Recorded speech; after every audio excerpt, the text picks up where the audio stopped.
ಈ murder story ಥೇಟ್ cinema ತರಾನೇ ಇದೆ. ತನ್ನ ಮಗಳ ನೋವನ್ನ ಕಂಡ ತಂದೆ ಯಾವ ಹಂತಕ್ಕೆ ಬೇಕಾದರೂ ಹೋಗ್ತಾನೆ ಅನ್ನೋದು ಈ ಸ್ಟೋರಿ ಕೇಳಿದ್ರೆ ಗೊತ್ತಾಗುತ್ತೆ. ರತ್ನಾಕರ್ ಎಂಬ ವ್ಯಕ್ತಿ ತನ್ನ ಮಗಳಿಗಾದ ಅವಮಾನ ತಾಳಲಾರದೆ ಏಕಾಏಕಿ ನಾಡಬಂದೂಕಿನಿಂದ ತನ್ನ ಸ್ವಂತ ಅತ್ತೆ, ನಾದಿನಿ ಹಾಗೂ ತನ್ನ ಮಗುವಿನ ಕತೆ ಮುಗಿಸಿದ್ದಾನೆ. ಒಂದೇ ಬಾರಿಗೆ ಅಷ್ಟು ಜನರನ್ನ ಕೊಲ್ಲುವ ದ್ವೇಷ ಅದು ಹೇಗೆ ಹುಟ್ಟಿತು ಅಂತ ಹೇಳ್ತೀವಿ. ಅದಕ್ಕೂ ಮೊದಲು ಬಾಸ್ ಟಿವಿ ಕನ್ನಡ ಚಾನೆಲ್ನ ಸಬ್ಸ್ಕ್ರೈಬ್ ಮಾಡಿ.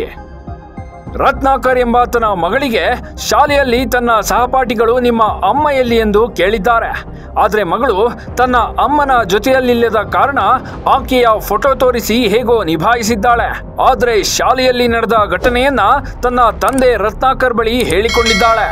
ತನ್ನ ಮಗಳ ಅಳಲನ್ನ ತಾಳಲಾರದೆ ರತ್ನಾಕರ್ ಏಕಾಏಕಿ ಚಿಕ್ಕಮಗಳೂರಿನ ಮಾಗಲು ಗ್ರಾಮಕ್ಕೆ ನುಗ್ಗಿ ತನ್ನ ಅತ್ತೆ ಜ್ಯೋತಿ, ನಾದಿನಿ ಸಿಂಧು ಹಾಗೂ ತನ್ನ 7 ವರ್ಷದ ಮಗುವನ್ನ ನಾಡಬಂದೂಕಿನಿಂದ ಗುಂಡು ಹಾರಿಸಿ ಕೊಂದಿದ್ದಾನೆ. ಮೂವರ ಜೀವ ತೆಗೆದ ಬಳಿಕ ರತ್ನಾಕರ್ ವಿಡಿಯೋ ಮಾಡಿ ತನ್ನ ನೋವನ್ನ ವ್ಯಕ್ತಪಡಿಸಿದ್ದಾನೆ. ನನ್ನ ಹೆಂಡತಿ ಮೋಸ ಮಾಡಿ ಬಿಟ್ಟು ಹೋಗಿ 2 ವರ್ಷ ಆಯ್ತು. ಬಳಿಕ ಮಗಳನ್ನ ಬೇಡ ಅಂತ ಬಿಟ್ಟಳು. ಈಗ ಶಾಲೆಯಲ್ಲಿ ನನ್ನ ಮಗಳಿಗೆ ಆಕೆಯ ಫ್ರೆಂಡ್ ಸದಾ ನಿನ್ನ ಅಮ್ಮ ಎಲ್ಲಿ ಅಂತ ಕೇಳ್ತಾರೆ. ಅವಳ ದುಃಖ ನೋಡಲು ಆಗ್ತಿಲ್ಲ ಅಂತ ವಿಡಿಯೋದಲ್ಲಿ ರತ್ನಾಕರ್ ಅಳಲು ತೋಡಿಕೊಂಡಿದ್ದಾನೆ. ಬಳಿಕ ತಾನು ಕೂಡ ಗುಂಡು ಹಾರಿಸಿಕೊಂಡು ಆತ್ಮಹತ್ಯೆ ಮಾಡಿಕೊಂಡಿದ್ದಾನೆ. ಸದ್ಯ ಘಟನೆಯಲ್ಲಿ ರತ್ನಾಕರ್ ನಾದಿನಿಯ ಗಂಡ ಅವಿನಾಶ್ ಕಾಲಿಗೂ ಗುಂಡು ತಗುಲಿದ್ದು ಆಸ್ಪತ್ರೆಗೆ ದಾಖಲಾಗಿದ್ದಾರೆ. ಘಟನಾ ಸ್ಥಳಕ್ಕೆ ಚಿಕ್ಕಮಗಳೂರು ಎಸ್ಪಿ ಭೇಟಿ ನೀಡಿ ಪರಿಶೀಲನೆ ನಡೆಸಿದ್ದಾರೆ.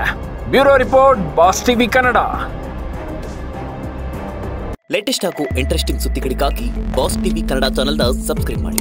ಹಾಗೆಯೇ ಬೆಲ್ ಐಕಾನ್ ಪ್ರೆಸ್ ಮಾಡಿ. ಇದರ ಜೊತೆಗೆ ಫೇಸ್ಬುಕ್, ಇನ್ಸ್ಟಾಗ್ರಾಮ್, ಎಕ್ಸ್ ನಲ್ಲೂ ಮಿಸ್ ಮಾಡದೆ ಫಾಲೋ ಮಾಡಿ.